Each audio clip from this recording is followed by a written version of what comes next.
Team ইন্ডিয়াকে Asia cup champion হওয়ার জন্য আগাম অভিনন্দন বার্তা দিয়ে দিলাম। আমি আমার একটা ভিডিওতে বলছিলাম যে অপরাজিতভাবে চ্যাম্পিয়ন হবে টিম ইন্ডিয়া।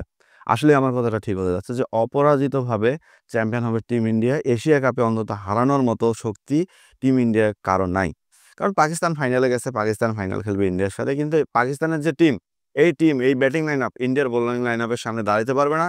এবং ইন্ডিয়ার যে ব্যাটিং লাইন আপ পাকিস্তানের যে বোলিং লাইন আপ এর সামনে দাঁড়াতে পারবে না। কারণ পাকিস্তানের অভিষেক শর্মা, তার প্রথম বলে স্ট্রাইক রেট থাকে 207। এই ব্যাটসম্যান যদি টিকে যায় তাহলে পাকিস্তানকে বাচ্চা ছেলেদের মতো করে পিটাবে। অলরেডি সুপার ফোরে পাকিস্তান যখন হেরে যায়, পাকিস্তানের তখন লেজেন্ডারি ক্রিকেটার বা লেজেন্ডারি বোলার শোয়েব আক্তার তিনি বলছিল পাকিস্তানের বোলাররা মনে হয় বাচ্চা ক্রিকেটারদের মতো মার খাচ্ছিল।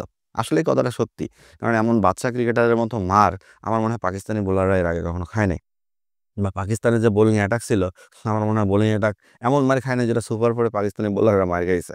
সো এ কারণে ইন্ডিয়াকে আমি আগাম আগাম চ্যাম্পিয়নশিপের জন্য শুভেচ্ছা জানাই, অভিনন্দন ইন্ডিয়া এশিয়া কাপে চ্যাম্পিয়ন হওয়ার জন্য। সো ইন্ডিয়ান টিম এবং পাকিস্তান টিমের মতো তফাৎ আসমান আর জমিন। ইন্ডিয়ান টিম এই মুহূর্তে বিশ্বের সেরা টি-20 টিম। ইন্ডিয়ান টিমের ব্যাটাররা এই মুহূর্তে সেরা টি-20 ব্যাটার। যে টিমের ব্যাটারদের কোনো প্রকার স্ট্রাইক রেট মনে হয় 135 বা 34-এর নিচে নাই। সর্বনিম্ন 134 স্ট্রাইক রেট প্রত্যেকটা প্লেয়ারের। জাসপ্রীত বুমরারও স্ট্রাইক রেট মনে হয় 126, 27, 28 আছে, যেটা strike rate average strike rate পাকিস্তানের। অভিষেক শর্মার যে স্ট্রাইক রেট আছে পাকিস্তানের পুরো দল মিলে ক্রিকেটারদেরও স্ট্রাইক রেট নাই। সো এই টিমের সাথে এসে পাকিস্তান এশিয়া কাপ জিতবে এটা তো আমি কখনোই মানতে পারবো না। সো সেখানে ইন্ডিয়াকে আগায় রাখতেই হবে এবং ইন্ডিয়া এশিয়া কাপ জিতবে, এটা ফাইনাল। এবং দুবাই স্টেডিয়ামে যদি আরও ইন্ডিয়া আগে ব্যাটিং পায়, সেখানে তো পাকিস্তানি বোলারদেরকে তামা করবে। অভিষেক শর্মাকে আপনারা কোনোভাবেই আটকাইতে পারবেন না। এ তো ভাইয়া পুরো গোলা বারুদ। এর গোলা বারুদে পাকিস্তান টিম এমনি জ্বলে পুড়ে ছারখার হয়ে যাবে। যদিও বাংলাদেশের বিপক্ষে হয়তো লেফট হ্যান্ড রাইট হ্যান্ড কম্বিনেশনের জন্য সঞ্জু স্যামসং ব্যাটিংয়ে নামতে পারে নাই, তবে ইন্ডিয়া আর এই ভুলটা করবে না। সঞ্জু স্যামসংকে ঠিকই এবার ব্যাটিংয়ে নামাবে এবং পাকিস্তানকে বিধ্বস্ত করবে।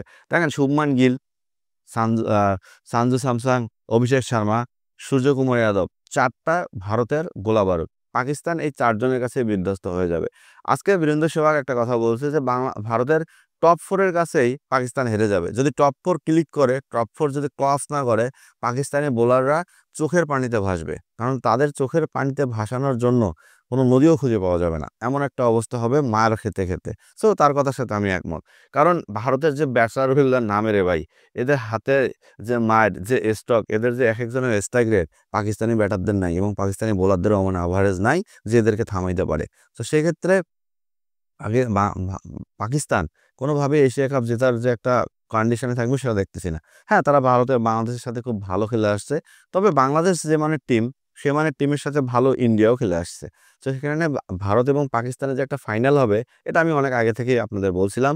এর আগেও বলছিলাম যে ইন্ডিয়া পাকিস্তান ফাইনাল, যে ফাইনালে কোনো সৌন্দর্য থাকবে না, যে ফাইনালের কোনো আকর্ষণ থাকবে না, যে ফাইনালের কোনো আহ, ঝাঁজ থাকবে না।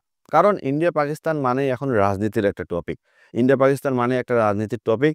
কারণ ইন্ডিয়া পাকিস্তান মানে যে একটা চায়ের টেবিল ওয়ান ছিল সেটা এখন নাই। আর ইন্ডিয়া পাকিস্তানের ক্রিকেটের কাছে সবসময় রাজনীতি জিতে যায়। ইন্ডিয়া পাকিস্তান মানে আপনার এক্সাম্পল দেয়, যখন বিরাট কোহলি খেলতো, যখন রোহিত শর্মা খেলতো, যখন বাবর আজম খেলতো, যখন রিজওয়ান ছিল, আমি এই জেনারেশনটার কথা বলতেছি, তখন ইন্ডিয়া পাকিস্তান ক্রিকেট মানে একটা সৌন্দর্য ছিল। মাঠের মধ্যে ক্রিকেটারদের সাথে হাত মেলাইছে, জুতার ফিতা যদি খুলে যায় সেটাও তারা লাগাই দিছে। কিন্তু যখন এই ক্রিকেটারগুলো চলে গেল, তখন তাদের মধ্যে এই এই জেনারেশনের মধ্যে একটা নোংরামি ভাব চলে আসলো যে তারা ক্রিকেটে হাত মেলাবে না, তারা দুজনের দুয়ে মুখ দেখবে না, শুধু শত্রুর মতো খেলবে। তবে এখানে অবশ্যই ইন্ডিয়াই জয়ী, কারণ খেলার মাঠে টি-20-র মাঠে যত মাথা গরম তত হেরে যেতে হয় এবং পাকিস্তানের যত মাথা গরম হবে ইন্ডিয়া ঠান্ডা মাথায় ম্যাচটা বের করে দেবে। এখানে ইন্ডিয়া জিতে যাবে, পাকিস্তান এখানেই মার খাবে। এবং ইন্ডিয়ার দর্শক সমর্থক থাকে প্রচুর পরিমাণে স্টেডিয়ামে, যেখানে পাকিস্তানের একদম নগণ্য। সো সব মিলায় ইন্ডিয়ার ব্যাটিং বলেন, ইন্ডিয়ার বোলিং বলেন, ইন্ডিয়ার ফিল্ডিং বলেন এবং অভিষেক শর্মা বলেন, সূর্যকুমার যাদব বলেন, হার্দিক পান্ডিয়া বলেন বা বুমরাই বলেন বা কুলদীপে বলেন, এদের সামনে পাকিস্তানি ব্যাটাররা অসহায়ত্ব বরণ করে এশিয়া কাপটা সুন্দরভাবে ইন্ডিয়ার হাতে তুলে দেবে। আবারও ইন্ডিয়াকে অভিনন্দন জানিয়ে সাবস্ক্রাইব করার জন্য অনুরোধ করে